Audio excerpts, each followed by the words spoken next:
And today, we are privileged to have Victoria Madedo take us through today's course. Victoria Madedo is an agribusiness expert at Agro Validates Limited. And let me tell you a little about Victoria Madedo. Victoria Madedo is a seasoned business development consultant specializing in agribusiness with expertise in project financing, trade facilitation, and capacity building. She previously served as group head, business development at BOI Investment and Trust Company, driving growth and investment initiatives. Victoria is passionate about mentorship and ecosystem development, volunteering with programs such as Google Accelerator Launchpad, Lagos State Ready Set Work, and the International Business Accelerator. She is a director at the African Support Bureau for Entrepreneurship at the University of Ilorin, and has worked with institutions like the Lagos Business School, the World Bank, and GAIN. Are you following me? Do you have your notepads and pens now? Because you have a lot to learn from this woman. With multiple academic qualifications, including an MBA in finance and MSc in agribusiness development, she is pursuing a PhD in international agribusinesses. Kudos, Victoria. Victoria has facilitated 250 billion naira in debt financing and led trade delegations across 12 countries. She also advises agribusiness organizations and leads initiatives promoting agricultural inclusion and storytelling. Thank you so much, Victoria, for accepting to be with us today. And we are looking forward to learning from you. Victoria, you have the floor. You have slides, so I'll just stop sharing now so that you can share your slides as well. Thank you very much, Iberi. It is an honor to be here this afternoon, and thank you to everyone that have joined this session today. Like Iberi said, my name is Victoria Madedo. I just want to confirm that you can all see my screen as I'm sharing. Yes, we can. Thank you very much. Because of bandwidth, I will go off the camera if that works, so that we won't have network glitches. Okay. Thank you. Okay, so writing a proposal for grant. A lot of people will see different grants. We're interested because grants is one of the fastest or surest way for you to have patient capital. However, it's important for us to know the different types of grants that exist, so we are sure whatever we're doing is fit for purpose. I say before you start anything that relates to writing a proposal, you need to first do your own research. That's the major trick to success in grants. You need to understand the language, the lingua of that funder. You need to understand the focus of the funder. You need to understand the purpose of the fund. So broadly, there are three types of grants, broadly, when you categorize them. You have the research grants. Research grants, most especially for those that are doing agri-tech, if you're building a new technology, like the people who started the solar irrigation system, some of them got this research grants, and they knew when to apply for the grants. Another thing, for research grants, you have those in the medical fields and universities. Now, some people will say, oh, I got a grant and my lecturer is using the grant for my research work. The truth is, those type of grants are not given to individuals, they're given to institutions, even though it is your research idea that was used for the application. So let us understand. It's now easy for us to know when and where to apply to, or what is fit for purpose for our business. You have the operational grants, and this is the common one for MSMEs. It's something that you use for your working capital. You want to buy an equipment. You need money to pay your employees, or to pay rents, or to lease a property. These are operational grants. Then you have project grants. Project grants are the most popular grants in Africa. They are very, very popular. And most of these grants are gotten by NGOs, right? Non-governmental organizations or not-for-profit organizations or corporations. And then if you are not, if you don't understand the language of grants, you will find yourself applying for a grant that is for NGOs, you as an MSME. Now, let me explain the difference between the project grants and operational grants. The project grants, you need a specific objective. For example, you have an organization like IFDC or USAID, right? USAID puts out a grant application. And if you look at the narration of the grant application, is to provide knowledge, training, capacity building.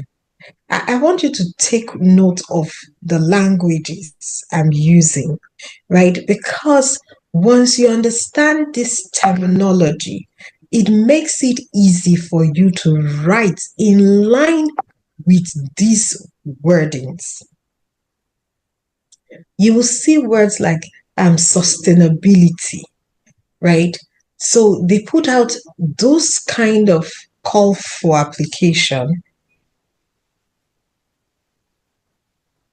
and the target for those calls are for people or organizations, not individuals, organizations that can provide that service, that capacity building service. You as an MSME, you say, oh yes, I can provide it. Nobody's arguing that fact. But how are you going to provide it? What is your objective? What are the timelines for you to achieve that?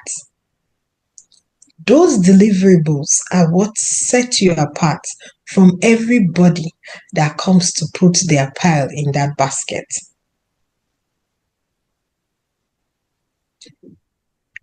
Are we together? I just want to be sure that I'm not offline.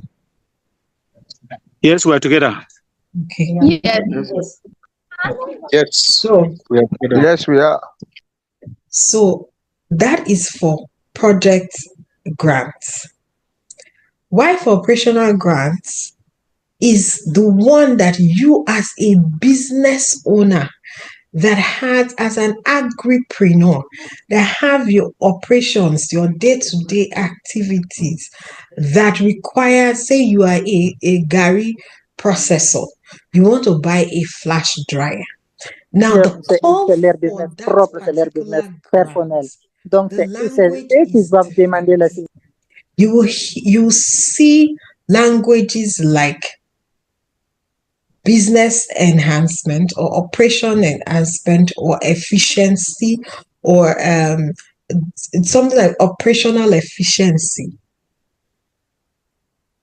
And sometimes when you also see those languages, you need to read in between the line and see, is it a cash based? Because these languages are there where they will tell you, oh, you have a grant, $1 million grant, hypothetically, or say, let's say $100,000 grant, right? And then you would see that it is for technical support. Knowing this difference will enable you to write accordingly. See, the major trick in writing this grant proposal is understanding the language of the organization or institutions that is calling for application. Now, let us look at what makes your proposal successful. Over the years, I have worked with organizations to review grant applications, and then they award marks as per the proposal. Is every section of the proposal. They are weighted differently. And then they calculate at the end to see what value you can allocate to a certain applicant. And what makes it compelling is how you tell your story, how you can engage the person reading it. Remember, what you are writing must align with the language of the organization. You need to go ahead and read the history, understand where they are coming from, what they've done over the years. Take it, copy it, put it on DeepSeek or ChatGPT. Thank God for artificial intelligence now. Makes life easier for all of us. Copy it, put it on DeepSeek, and tell the DeepSeek or ChatGPT to highlight the striking language in that history. When you go to their news, you go to their archives, right? Go to where they say they past funded projects. Take it. What is the reoccurring language? What is the main language? What is the key differentiating factor? What's the recurring factor in all of these? You take those, pick up those languages, pick up those words, and then you use it as your foundation. They are your building blocks. So if you see things like technology, innovation, sustainability, gender inclusion, bottom of the pyramid, you see languages like that, you build your story, because writing a proposal is storytelling. You build your story around these recurring words. Look at your business and see, does my business align with these words? You can call it thematic area of the funder. Does my business, you categorize them? Is it focused on supply chain linkages? Is it focused on value chain development? But take these words, build them, and use them for your executive summary so that the first few paragraphs that the evaluator reads strikes a chord. It hits directly, speaks directly to what that funder is calling for.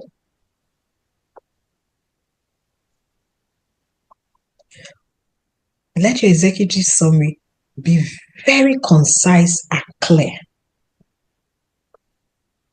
That opening line will decide the mood of the evaluator for the rest of your proposal.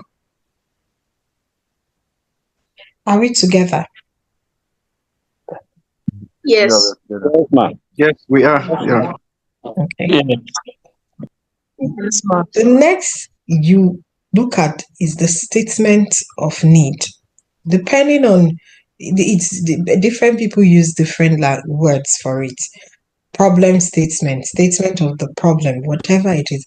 It means that you have identified something that needs to be solved.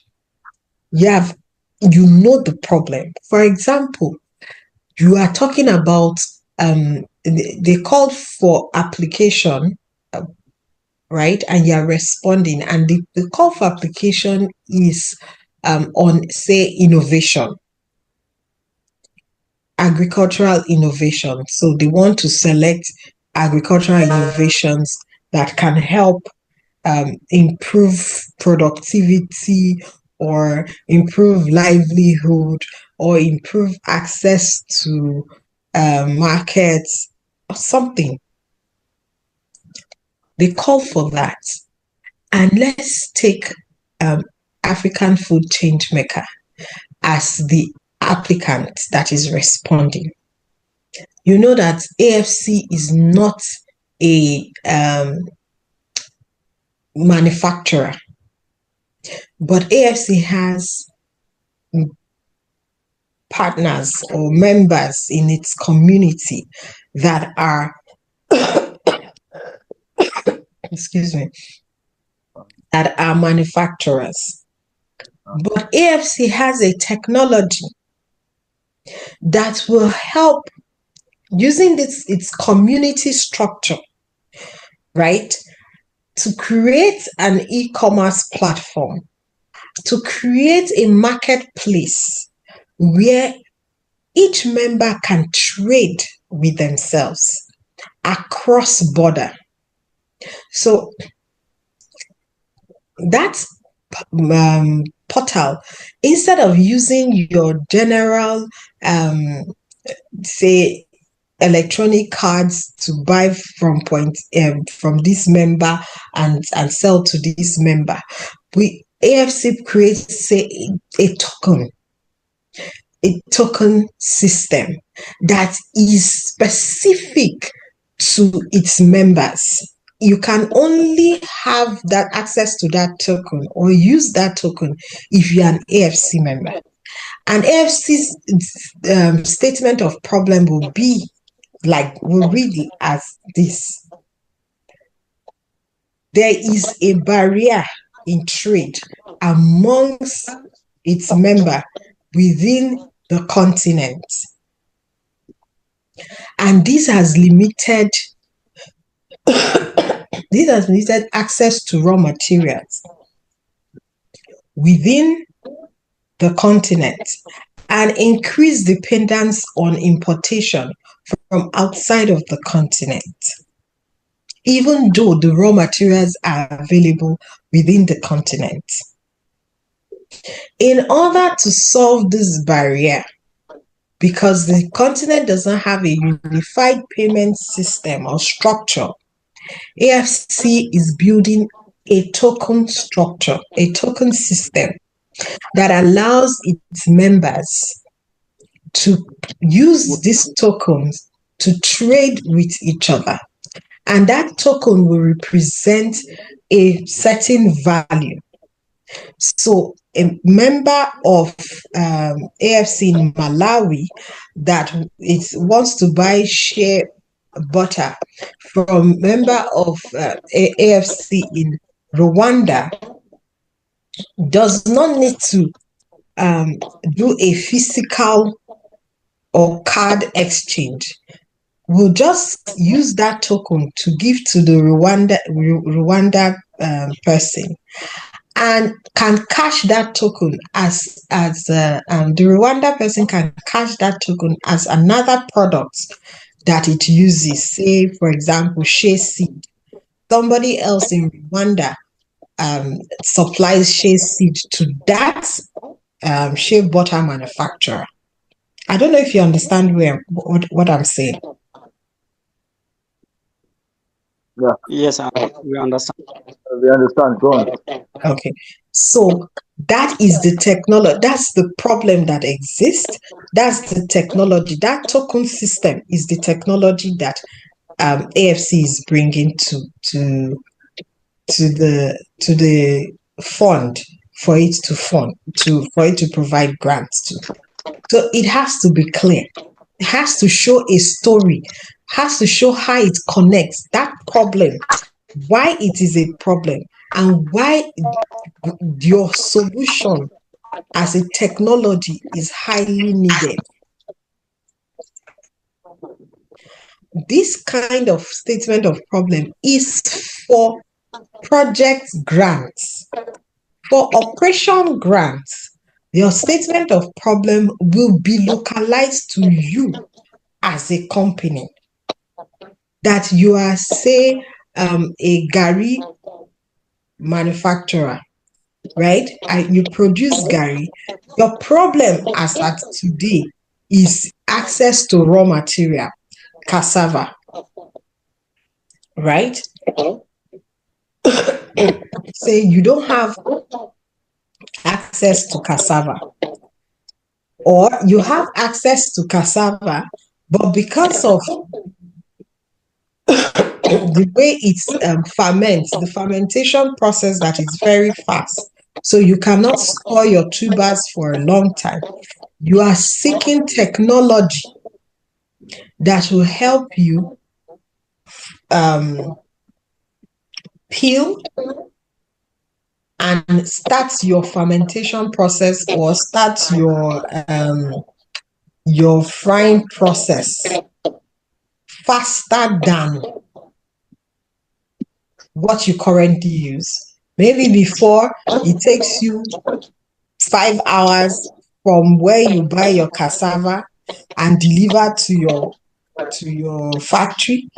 By the time you finish peeling and all of that, you have already started noticing that the cassava is becoming fibrous in nature. You will not be able to get as much as you content, or it becomes more difficult for you to ferment, or it becomes more difficult for you to grate, depending on what the challenge is. But you are able to establish that these are the challenges. Layer 1, layer 2, layer 3. These are the problems you experience. And this is why you need this particular technology to overcome it. Then you now describe what this project is going to be about. Oh, say for example, I'm going to be using flash frying system, or I'm going to be using solar irrigation system, so that I can have more access to raw material. Depending on what particular problem you have stated, you now describe the solution, the gap that you are feeling. You now describe the activity you are going to use to fill that gap, to solve that problem that you have identified. Remember, the problem must align with the call for application. Then you begin to tell the story of how it will impact the women within the locality, improve their livelihood. It will make them take their kids to school. Most of the children that are out of school, say they are like, you put numbers, statistics, say within the environment, maybe you have 200 children, and out of the 200, 150 of them are out of school because they don't have their mothers or their family do not have access to good income. Your project will improve the livelihood, increase income for these families, and then they will be able to put their children in school.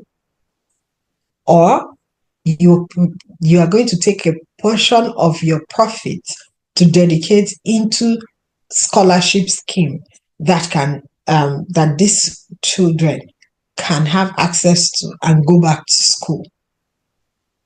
The impact, it must be measurable, because every grant wants the KPIs, the key performance indicators, that they can use to hold you, to measure and evaluate your performance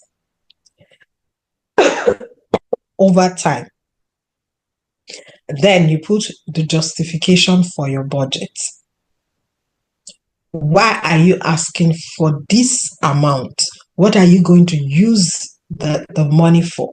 How are you going to utilize the money? All of this, you must engage the reader. You must say it in a way that it is interesting, because you're using, not just dropping figures. The figures must tell a story. They must follow a structure, a simple structure. I have tomato. I want to do dried tomato, powdered tomato. Why am I doing powdered tomato? Say in Nigeria, there are a lot of tomato that goes to waste during the peak period. And a lot of people use the Rafa basket for their tomato, increasing the deterioration of our tomato. However, the distance also between the northern part where the tomato is farmed and the southern part where most of the tomato are consumed, because it has a larger population, is a lot. And there's a lot of wastage within that period. And the shelf life of tomato is short. As such, I want to do powdered tomato. You need a dryer and a hammer mill. The dryer will help me to dry the tomato within a certain temperature, to mimic, say you're using solar dryer, to mimic the sun, so that the integrity of the tomato is still there. And then I'll use the hammer mill to grind. When I do that, the farmers who will usually sell their tomato at a loss because they cannot store it, and maybe they harvest 20 tons per week, and they're not able to sell the 20 tons at premium, these farmers will now have access, because I will buy the tomato from them that they cannot sell fresh. I'll buy the tomato from them, dry it, and I'll buy it at premium price, because I'll be exporting my dried tomato outside of Nigeria, where it commands a better value. This will increase the livelihood or the income of the farmers by 20%. These figures helps with your proposal writing. When you tell the story in that format, it shows the impact. When you finish writing all of these things, you need someone else to read it. Someone within the industry. And that's what a lot of people don't do. Someone within the industry that understand what you are doing, that understand the activities within that project that you're talking about or that business you're talking about. Send it to that person to review, to read, and the person will show you the pitfall. Will say, oh no, you should have written it this way or restructure it this way, so that it is clear, it is concise, and then it is relatable. When you are able to get someone to review for you, that's why it's encouraged you have a mentor or a coach. These are the places where they can help you. A second eye to help you. Even some people, as small as typographical error, you lose a mark for it when you're doing a grant proposal. Then you add your supporting documents. What are your supporting documents? Let us start. In documentation, it's one thing to write a beautiful proposal and tell the right story. It's another thing to back those things with facts and figures and documents to talk about those figures. One, you must be a registered business, a legal entity. If you want to get a good grant.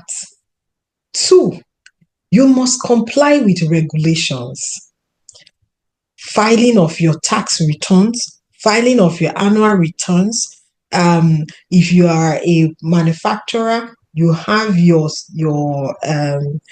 NAFDAC. If say you're in Nigeria, you have your NAFDAC certificate, your NAFDAC number, or your standard organization number or certificate. Those little things are sweeteners for your grant application. They are a serious differentiating factor.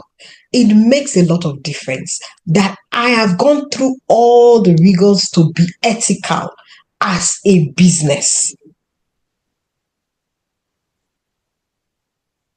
And if you are also writing your budget, you need to put quotations to support why you put your budget is like this.